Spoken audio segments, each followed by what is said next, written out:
Boa noite, igreja. Bem-vindos. Podem se assentar. Hoje é o nosso quarto encontro das 7 semanas de oração. Estamos orando por pedidos específicos por 7 semanas. Quem não pegou ainda a sua listinha para fazer seus pedidos está disponível lá atrás. E Deus já tem feito grandes coisas, né? Hoje nós vamos falar sobre Gideão. Você pode abrir a sua Bíblia em Juízes 6. Peço para você ir acompanhando comigo. A gente vai fazer... Nós vamos juntos interpretar essa palavra e a mensagem de Deus hoje a respeito da nossa relação com Ele. O que Gideão tem para nos ensinar? E o nome que eu dei a essa palavra é Gideão, um guerreiro forte aos olhos de Deus. O primeiro versículo fala o seguinte: de novo os israelitas fizeram o que o Senhor reprova, e durante 7 anos ele os entregou nas mãos dos midianitas. Nesse contexto aqui, a desobediência do povo de Deus, do povo de Israel, era uma desobediência voluntária. Era um povo que naquela época ainda era submetido à lei. E lá em Levítico 26 fala o seguinte: Deus falando para o povo de Israel: se vocês seguirem os meus decretos, obedecerem aos meus mandamentos e os puserem em prática, eu mandarei a chuva na estação certa, e a terra dará sua colheita, e as árvores do campo darão o seu fruto. A debulha prosseguirá até a colheita das uvas, e a colheita das uvas prosseguirá até a época da plantação, e vocês comerão até ficarem satisfeitos e viverão em segurança na terra. Ou seja, para um povo que vivia sobre a lei, e era a lei de Moisés, eles sabiam das consequências do seu afastamento do Senhor. E meus irmãos, no dia de hoje eu quero dizer para você que não é porque somos crentes que estamos livres das consequências das nossas escolhas. Nós não podemos ficar contando com a graça de Deus sob a possibilidade de transformá-la numa graça barata. A morte de Jesus, ela não pode ser a graça barata. Deus, ele é muito misericordioso nas nossas vidas, mas ele nunca disse que o nosso pecado não ia ter consequências. No versículo 2, os midianitas dominaram Israel, e por isso os israelitas fizeram para si esconderijos nas montanhas, nas cavernas e nas fortalezas. Quando a gente está longe de Deus, os problemas começam a aparecer. É muito natural que a gente encontre uma caverna, e essa caverna pode ser depressão, pode ser toda forma de busca para os seus problemas que não em Deus. Até esse ponto aqui, eles estavam 7 anos já sofrendo as consequências do seu pecado e estavam se escondendo em cavernas. Não havia ainda uma decisão de se voltar para o Senhor. Ainda eles queriam fazer as coisas do seu jeito. Versículo 3. Sempre que os israelitas faziam as suas plantações, os midianitas, os amalequitas e os outros povos da região a leste as invadiam. Acampavam na terra e destruíam as plantações ao longo de todo o caminho até Gaza, e não deixavam nada vivo em Israel, nem ovelhas, nem gado, nem jumentos. Eles subiam trazendo os seus animais e suas tendas, e vinham como enxames de gafanhoto. Era impossível contar os homens e seus camelos, e invadiam a terra para devastá-la. Quando a gente está afastado dos caminhos do Senhor, vivendo a vida do jeito que a gente quer, pode ser que até em algumas épocas a nossa vida frutifique, mas a gente passa a viver ciclos de queda, ciclos de sabotagem. Melhora um pouquinho, cai de novo, melhora um pouquinho, cai de novo. Essa é a vida longe de Deus. E é isso que acontecia aqui com o povo de Israel. Eles melhoravam um pouquinho, começavam a plantar, e daqui a pouco vinha todos aqueles midianitas, como gafanhotos, a palavra diz, e destruía tudo. Então, a gente precisa observar quais são os ciclos que se repetem na nossa vida. Por causa de Midian, versículo 6, Israel empobreceu, tanto que os israelitas clamaram por socorro ao Senhor. Bom, não há uma vez em se você ler o Antigo Testamento, especialmente essa parte dos Juízes, que todas as vezes que o povo se afastou de Deus, bastou o clamor diante do Senhor, que o Senhor veio. Ele sempre foi misericordioso toda vez que o povo clamou por ele. O povo foi do seu jeito, e foi do seu jeito, foi do seu jeito, até que, cansado dessas sucessivas, aquele fôlego e volta, vai e volta, aquela falta de encontrar uma linha média. É normal que a nossa vida tenha altos e baixos, mas a maior parte dela tem que ser numa linha estável. E aí, quando não havia mais nada a fazer, eles clamaram a Deus. Por sua vez, aqui não foi.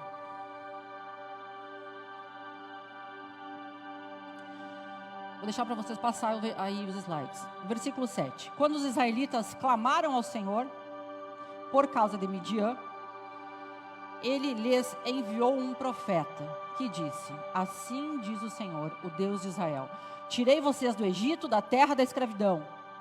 Deus sempre está querendo lembrar de onde Ele nos tirou e o que Ele fez até aqui. Eu os livrei do poder do Egito e das mãos de todos os seus opressores. Expulsei-os e dei a vocês a terra. É como se Ele dissesse: povo de memória fraca, você esquece de onde eu te tirei? Essa escolha de estar vivendo assim é sua. E também disse a vocês: eu sou o Senhor, o seu Deus. Não adorem os deuses dos amorreus, em cuja terra vivem, mas vocês não me deram ouvidos. A primeira coisa que o Senhor repreende é duas coisas: a lembrança a respeito de quem sou eu na tua vida, de todos os livramentos que eu já te dei, senão você não teria chegado até aqui. Segundo aspecto: deixe a idolatria para trás. Eu sou Deus e eu não divido a minha glória. E esse questionamento é muito pertinente nos dias de hoje, quando a gente acha que idolatria é apenas estátua, como se crente não tivesse idolatria. E a gente tem sim maneiras de substituir Deus. A própria depressão, a própria preocupação extrema com um problema é sim uma forma de idolatria. Transformar o passado em idolatria. Há um monte de formas de nós sermos idólatras. E o Senhor está dizendo: enquanto você olha para o objeto da sua idolatria, você não olha para mim. Versículo 11.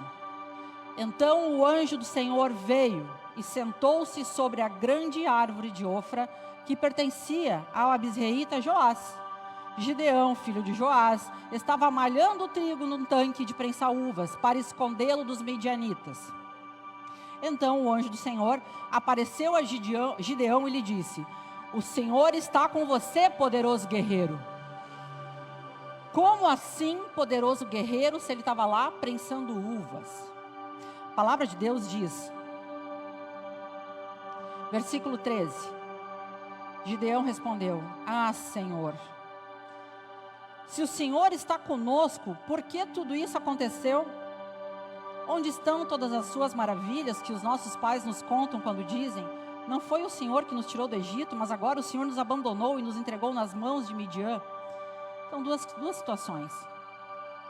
Nós precisamos nos ver como Deus nos vê. Aquele prensador de uvas, Deus olhou para ele e disse: levanta, guerreiro. É assim que nós precisamos nos definir.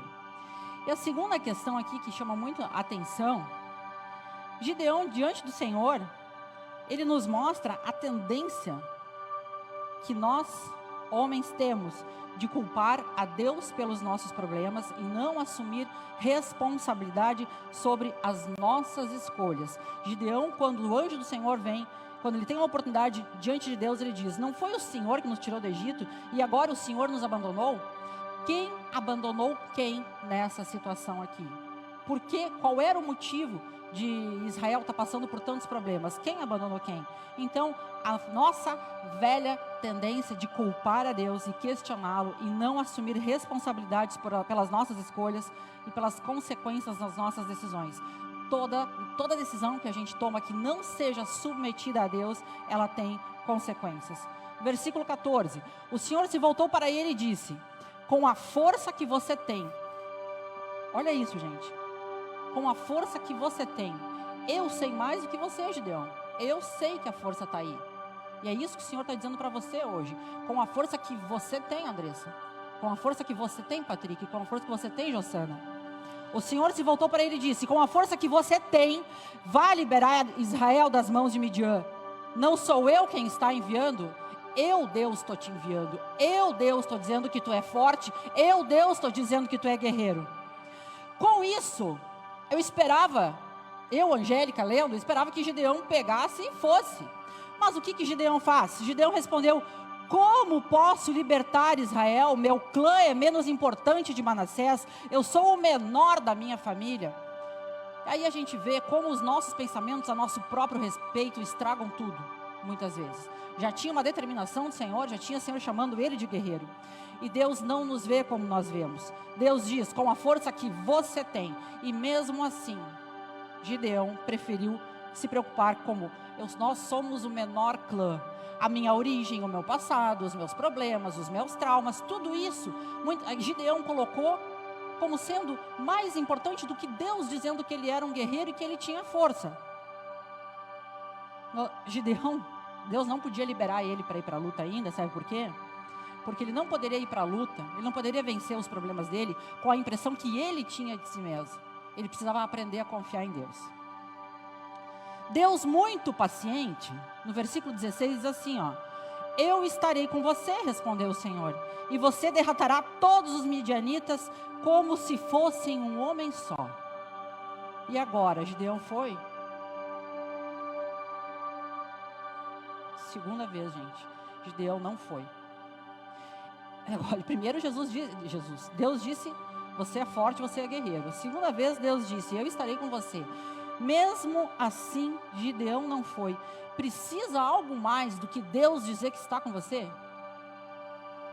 Traga isso para a sua vida.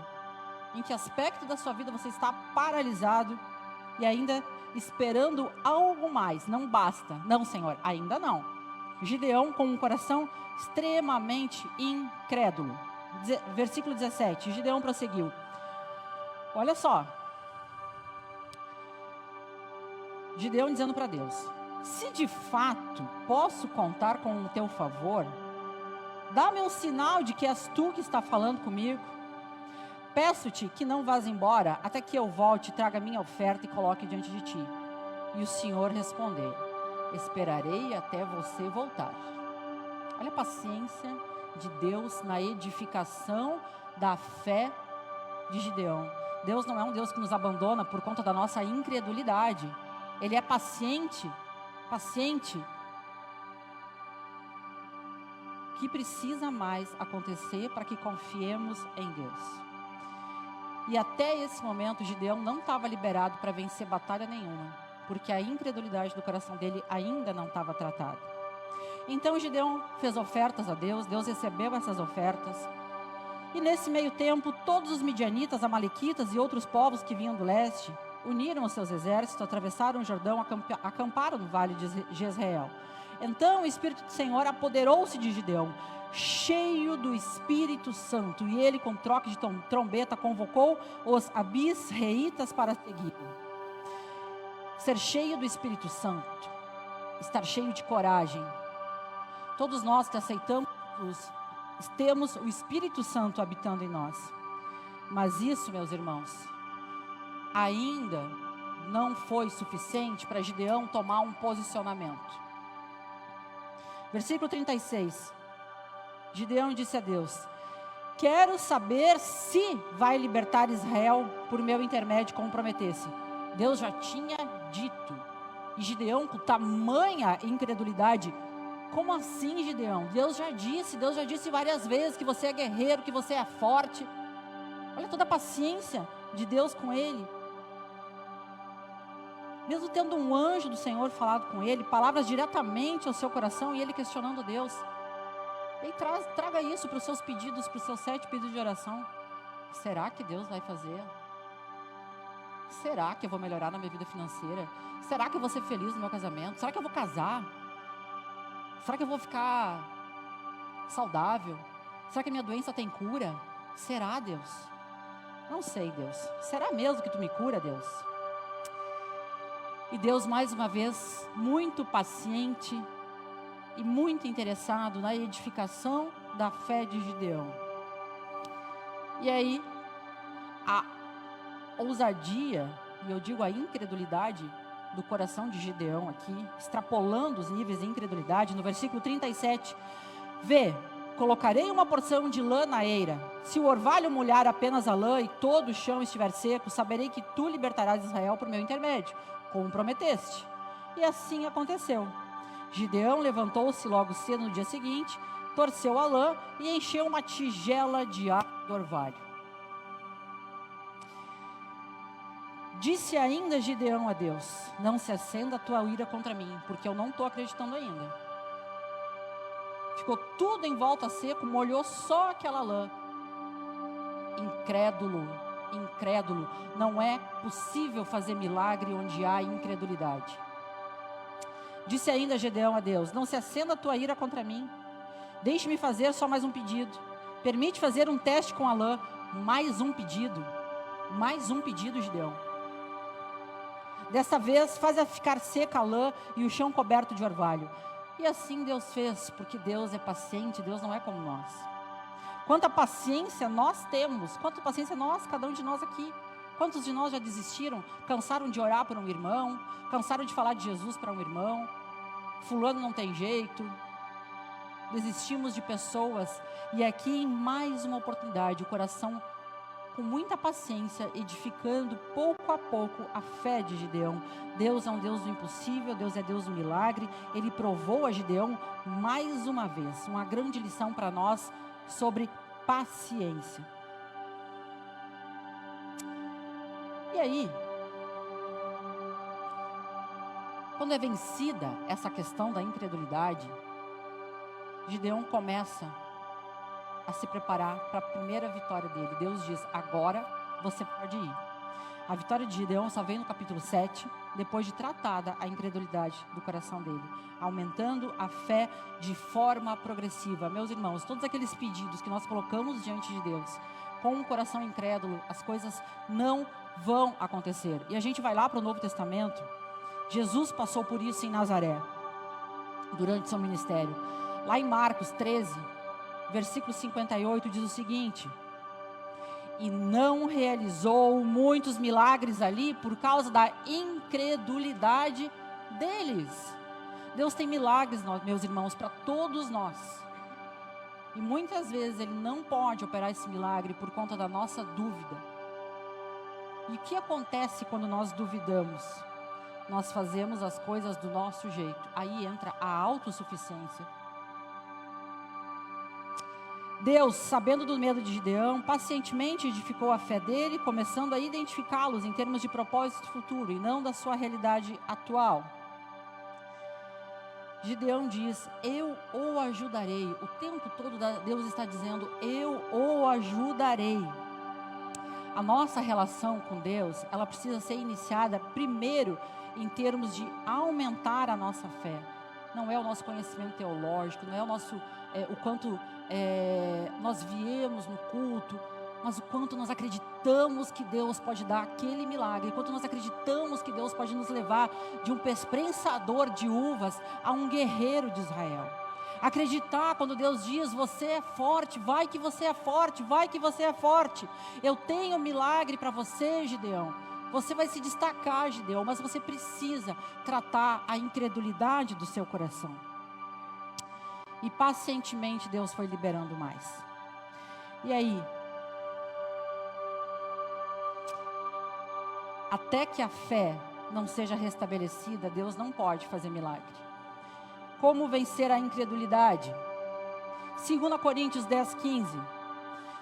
Destruindo as fortalezas da nossa mente, vigie os seus pensamentos o tempo inteiro, estando atento a essa questão da incredulidade. Quando ela vem ao seu coração, medite em 2 Coríntios 10:5, que diz: destruímos argumentos e toda pretensão que se levanta contra o conhecimento de Deus, e levamos cativo todo o pensamento para torná-lo obediente a Cristo Jesus. Outra forma, orando. Lá em Marcos 9, 21, 24, quando o homem levou o seu filho para que Jesus curasse, Jesus perguntou ao pai do menino: há quanto tempo ele está assim? desde a infância. Muitas vezes o tem lançado no fogo e na água para matá-lo. Mas, se pode fazer alguma coisa, tem compaixão de nós e ajuda-nos. Aí Jesus disse, se podes? Como assim, se podes? Tudo é possível àquele que crê. Imediatamente o pai do menino exclamou, creio, ajuda-me a vencer a minha incredulidade. Coloque o coração diante de Deus e diga, Senhor, me ajuda, Senhor, a vencer a minha incredulidade. O próprio Jesus queria fazer mais milagres em Nazaré e não pôde. Como assim? Jesus, se tu pode, me ajuda, cura meu filho. Como assim, se eu posso? Eu é que posso, só eu é que posso, não há outro que pode fazer isso. Por meio da oração, vença a incredulidade.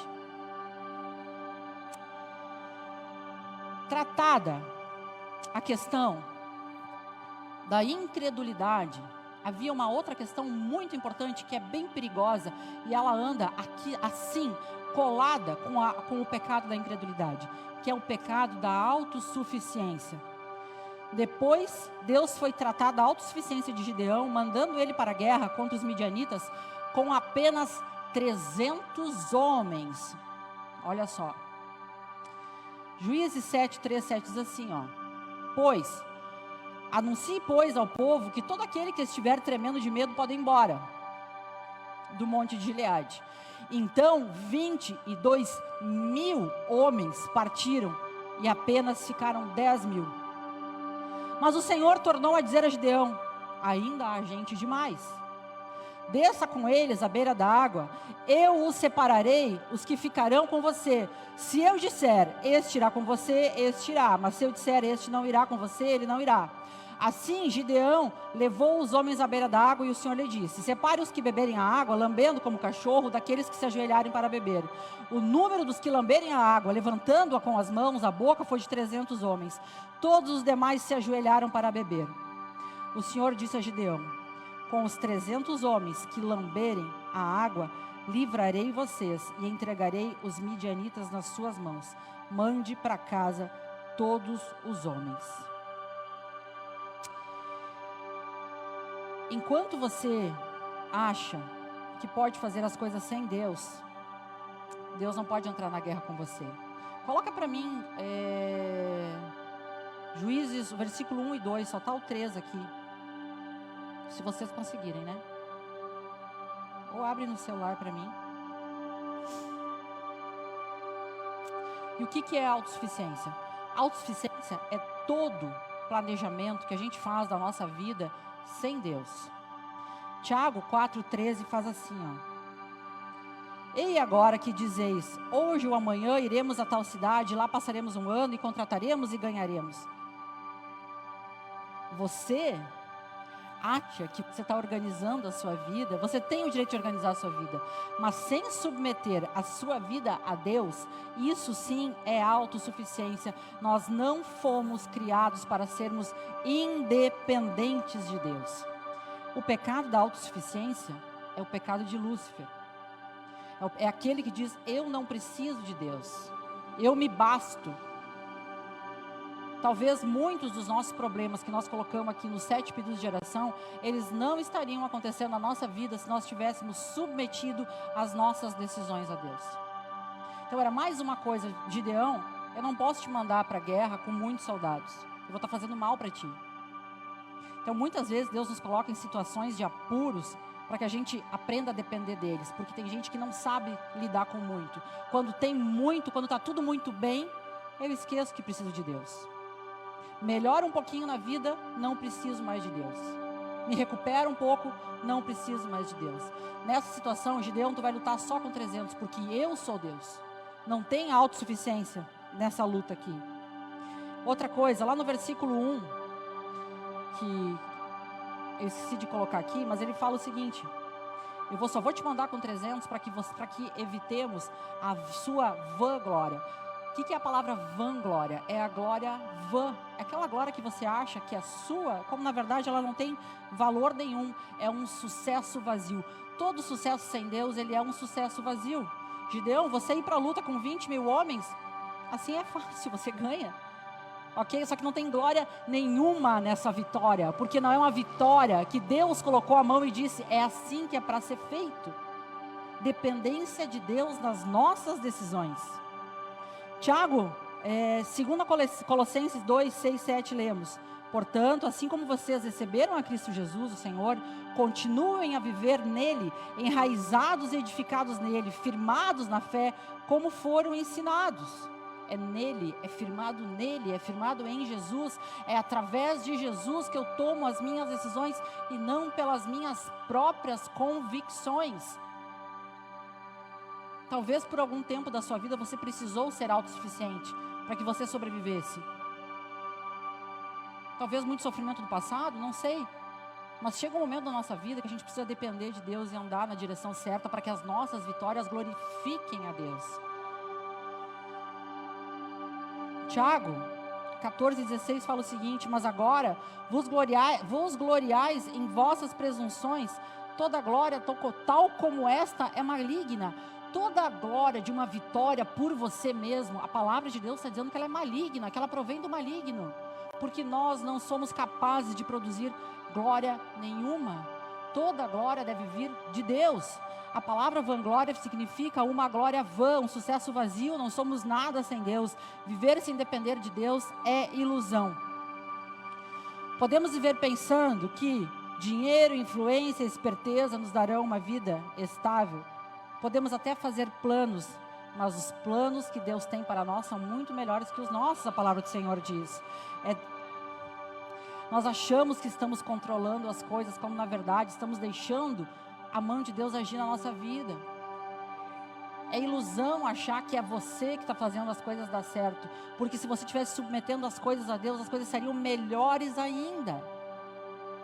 Hoje, essa palavra de Gideão é um convite de Deus para que entreguemos a incredulidade e a autossuficiência na mão dele, para que então começamos a experimentar os milagres. A partir Juízes 7, 22. Então Gideão foi para a guerra contra os midianitas com apenas 300 homens, com a fé restaurada. O que acontece com um homem com a fé restaurada e com a autossuficiência controlada? Quando as 300 trombetas soaram, o Senhor fez que em todo o acampamento os homens se voltassem um contra os outros com a sua espada. Ou seja, acabou com Midian. Um exército que a palavra diz que vinham como gafanhotos. Nas mãos de Deus 300 é muito. Nas mãos de Deus 300 é muito mais do que milhares sem Deus. Mas nada disso poderia ter acontecido, meu irmão, se a fé de Gideão não tivesse sido tratada. E nosso Deus é muito paciente, muito misericordioso para restaurar a fé em nós. Olhe para tudo que você escreveu no seu papel. O quanto realmente você acredita que Deus pode fazer isso? Ou quanto seu coração olha para Deus e diz: Deus, será que você pode? Quem sou eu diante de Deus? Será que você tem se olhado como Deus olha para você? Você é forte. Eu sou só um prensador de uvas. Não, você é forte, diz o Senhor. Tudo isso fez a diferença na vitória de Gideão.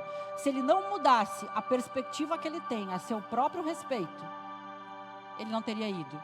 Se ele não tivesse tratado a sua incredulidade, ele não teria ido. Se ele não tivesse deixado para trás toda a presunção de uma força muito poderosa, de muitos homens para lutar, ele não teria obtido a vitória e estado com o seu nome aqui na Bíblia. Com Deus, nós não precisamos de muita coisa. Incredulidade não é possível. Deus já nos salvou. Lá no começo, Deus nos lembra, dizendo para Gideão, dizendo para o povo de Israel: da onde eu tirei vocês? Cada um de nós que está aqui hoje tem uma história de vida. E essa história precisa ser resgatada para começar o tratamento da nossa incredulidade, para começar a resgatar a fé. Deus quer liberar todos os pedidos que você tem aí. Deus quer liberar mais para a sua vida, mas você precisa se posicionar diante dele. Você precisa se posicionar com fé, largando a incredulidade através da oração e vigiando as fortalezas na sua mente.